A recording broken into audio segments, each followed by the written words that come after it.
जय Bharat dear friends, कैसे हो सब? All is well? बढ़िया है भाई, मजे में है ना सभी आप? चलिए, तो हमारी जो जर्नी थी कार्बन एंड इट्स कंपाउंड, उस जर्नी में आगे बढ़ते हैं। और before that starting new lecture, जो प्रीवियस हमने स्टडी किया, that is the representation of organic compound. I hope you understand that one, है ना? क्यों? क्योंकि अभी जो लेक्चर हम स्टडी करेंगे that is nomenclature of organic compound, यानी कि रिप्रेजेंटेशन होने के बाद उसका नॉमेनक्लेचर कैसे किया जाएगा, उसकी रिगार्डिंग इनिशियल डिस्कशन इस लेक्चर के दौरान करने वाला है। तो चलिए स्टार्ट कर देते हैं हमारी जर्नी। और इन दिस जर्नी फर्स्ट यहां पर आपको बोला गया है कि there are mainly two types of nomenclature. First that is using the common names and second that is IUPAC name. तो ये दोनों में डिफरेंस क्या है?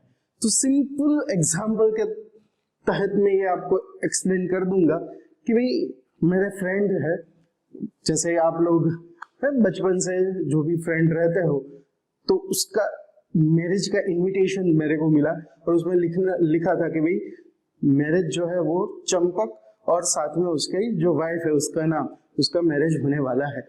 तो पहले तो कंफ्यूज हो गए कि who is the Champak, okay, but in the bracket they mention that is the Chintu. then Mentos की तरह दिमाग की बत्ती जल गई और समझ में आ गई, हाँ ये हमारा पुराना यार है भाई। तो पहले कहने का मतलब चंपक था, उस नाम से हम ज्यादा फैमिलियर नहीं थे। उसका जो कॉमन नेम था, जो हर रोज आपका भी पेट नेम जिसको हम बोलते हैं घर में है, आपके जो ओरिजिनल नेम है जो स्कूल में हम लिखवाते हैं, और जो पेट नेम रहता है जिससे आपके घर वाले, आपके सराउंडिंग, आपके फ्रेंड्स, कलीग्स आपको बुलाते हैं, तो वो ज्यादा पॉपुलर रहता है कि नहीं? तो बस वही चीज यहाँ पर भी होती थी ऑर्गेनिक कंपाउंड में, कि कुछ ऐसे सब्सटेंस ऑर्गेनिक कंपाउंड हमें मिले जिसके कॉमन नेम इतने फैमिलियर हो गए कि उसका जो ऑर्गेनिक, जो उसका जो मेन नॉमेनक्लेचर होना चाहिए, जो उसका नाम होना चाहिए, वो लोगों को पता नहीं। तो वो परफेक्ट नॉमेनक्लेचर की मैटर नहीं है। उसके लिए जो टर्म्स, रूल्स, जो भी IUPAC ये जो इंस्टीट्यूट है उसने जो अप्लाई की है उसको फॉलो करना होता है। तो सबसे पहले कॉमन नेम में जो जो यहाँ पर सिंपल के तौर पे मैंने 3 सब्सटेंस और उसकी कॉमन नेम को रिप्रेजेंट किया है, तो वो पहले देख लेते हैं। तो उसमें सबसे पहले एसिटिक एसिड, जिसको हम कॉमन नेम में विनेगर बोलते हैं, और ये शायद आपके घर में भी रेफ्रिजरेटर में भी पाया जाता है, और ये as a preservative we are using that one. I hope you memorise that one. और इसका एक दिलचस्प किस्सा मेरे साथ भी हुआ था। मेरे घर में भी फ्रिज में ये विनेगर की एक बॉटल, ट्रांसपेरेंट लिक्विड रहता है, वो रखी हुई थी, और रात को सडनली मुझे पानी की प्यास लगी और मैंने जैसे ही फ्रिज से वो बॉटल निकाल के डाल दी एक सिप, तब पूरे मुंह में जो हो गया है, फिर रात को नींद ही नहीं आई। तो ऐसा मत, आप भी मत करिएगा, कहने का पर्पस। तो ये विनेगर है, दैट इज एसिटिक एसिड। उसको विनेगर क्यों बोला? क्योंकि obtain from vinegar. Okay, second that is methyl alcohol, जिसका कॉमन नेम है दैट इज वुड स्पिरिट। और वो क्यों? क्योंकि वो destructive distillation of would say वो हमें पाया जाता है। We obtain from that procedure. Okay, and the third one that is formic acid, that is obtained from red ant, जो शायद सभी के घर के सराउंडिंग पाई जाती है, red as well as black ants, है कि नहीं? तो ये सारे उसके कॉमन नेम्स है जो शायद आपने भी डे टू डे लाइफ में कहीं ना कहीं इसको यूज किया होगा या फिर इसका इस्तेमाल किया होगा। But what about the IUPAC nomenclature? तो उसके लिए यहां पर बोला गया है कि IUPAC that is the full form of International Union of, that is the full form of International Union of Pure and Applied Chemistry। ये एक इंस्टीट्यूट है जो ये नॉमेनक्लेचर किस तरीके से आप उसको देंगे, उसके रूल्स, उसकी टर्म्स, कंडीशन क्या करती है, जनरेट करती है, और we have to follow that, है ना? तो यहां पर अभी हम जो डिस्कस करने वाले हैं that is IUPAC system of naming of hydrocarbons. तो hydrocarbons, there are two types of hydrocarbons earlier lecture में that we are discussed, saturated as well as unsaturated. Memorize? Yes, very well. तो यहाँ पर the IUPAC names of hydrocarbons can be divided into two parts. उसमें सबसे पहले आता है that is word root और दूसरा आता है that is the suffix. Okay तो इन दोनों में क्या डिफरेंस है और किस तरीके से इसको हम यहाँ यूटिलाइज करते हैं वो वन बाय वन देखते हैं। तो उसमें सबसे पहले वर्ड रूट के बारे में हमें डिस्कशन करने वाले हैं, फर्स्ट टाइप। तो उसमें simply we can say that कि भाई हमारे पास जो भी ऑर्गेनिक कंपाउंड है उस ऑर्गेनिक कंपाउंड में how many numbers of carbon atom is there, how many numbers of carbon atom is there, तो उसके अकॉर्डिंग वहां पर वर्ड रूट लगता है। उसमें आपको बोला गया है कि C1 से लेके C4 तक जो नॉर्मल नोमेनक्लेचर है वो लगता है और फिर C मोर देन C5 जिस एलिमेंट में, जिस कंपाउंड में C5 से ज्यादा कार्बन एलिमेंट एटम्स आपको पाए जाएंगे तो उसके लिए आपको जो नोमेनक्लेचर यूज करना है वो भी यहाँ पर मैं मेंशन करूंगा। तो सबसे पहले C1 के लिए यहां पर हम यूज करेंगे मिथ, C2 के लिए इथ, C3 के लिए प्रॉप, C4 के लिए बट, C5 के लिए पेंट, C6 के लिए हेक्स, C7 के लिए हेप्ट, C8 के लिए ऑक्ट, C9 के लिए नॉन एंड C10 के लिए डेक। आप बोलेंगे सर ये क्या? सिंपल। अब अल्केन सीरीज याद कर लीजिए, चलिए जल्दी से। अल्केन, अल्केन्स की कॉमन फॉर्मूला क्या थी भाई? CnH2n+2 है कि नहीं? और उसमें जो सबसे पहला कंपोनेंट था CH4, उसको हम क्या बोलते थे? C1, यानी कि फर्स्ट वर्ड रूट में फर्स्ट आगे क्या लगेगा? मिथ। तो इसमें आगे लगेगा मिथ। और दूसरा यहां पर इफ यू मेमोराइज CH4 में C1 है तो यहां लगेगा सबसे पहले मिथ। और यहां पर ये अल्केन सीरीज है तो उसमें आपको याद हो तो लास्ट में हम लगाते थे ANE, तो यहां हो जाएगा मीथेन। समझ में आ रही है बात? C1H4 मीथेन, C2H6 यानी कि 2 आया इथेन, C3 प्रोपेन, ANE लगा देना है सब में भाई। अल्केन सीरीज, अल्केन की जगह यहां अल्काइन सीरीज ले लो। अल्किन्स, अल्काइंस, जो हमने तीनों सीरीज यहां स्टडी की है उसको यहां आप क्या कर सकते हो? यस, तो यहां जो पीछे हमने लगाया ना ANE, ENE, YNE, तो वो क्या हो जाता है? वो हो जाता है सफिक्स। समझ में आ रही है बात? क्लियर हो रहा है भाई? अगेन 1 है तो meth, eth, prop, but, pent, hex, hept, oct, non, dec. 10 तक आपको पता होना चाहिए। तो अल्केन सीरीज के लिए methane, ethane, propane, butane, pentane, hexane, heptane, octane, non and decane. Clear है कि नहीं? पक्का? श्योर। तो वर्ड रूट कैसे अप्लाई होता है और सफिक्स कैसे अप्लाई होता है, इफ यू कंपेयर तो वो इजीली समझ में आ जाएगा भाई, है कि नहीं? पक्का? श्योर। आगे बढ़ू।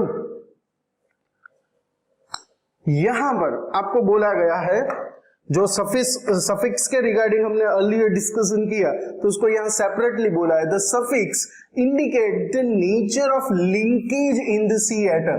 यानी कि कार्बन एटम के साथ लिंकेज में जो है, यानी कि हम हाइड्रोकार्बन्स की बात करते हैं तो वहां पर there are two types of hydrocarbon earlier that we discuss, saturated as well as unsaturated.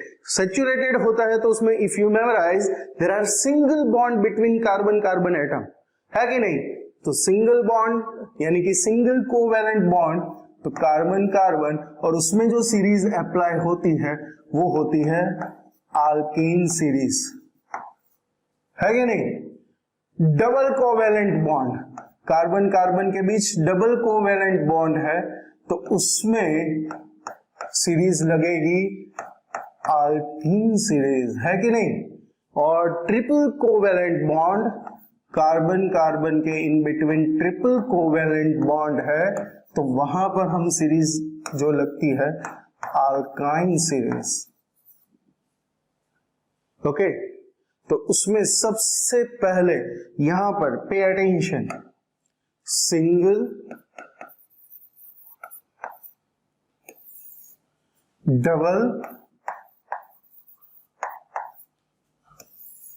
और यहां पर अभी हम बात कर देते हैं ट्रिपल।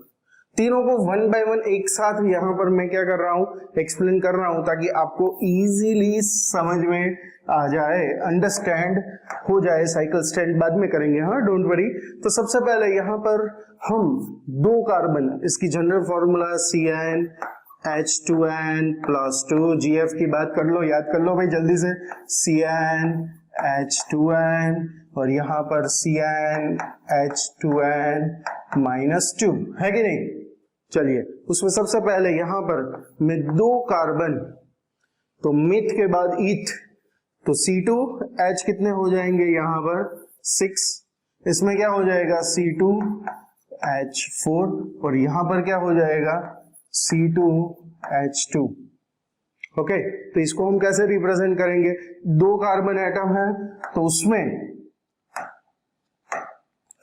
दो कार्बन है इसलिए उसमें जो आगे वर्ड रूट लगेगा दैट इज इथ, और यहां ये आल्केन सीरीज है, सिंगल बॉन्ड है इसलिए वो कौन सी सीरीज होती है,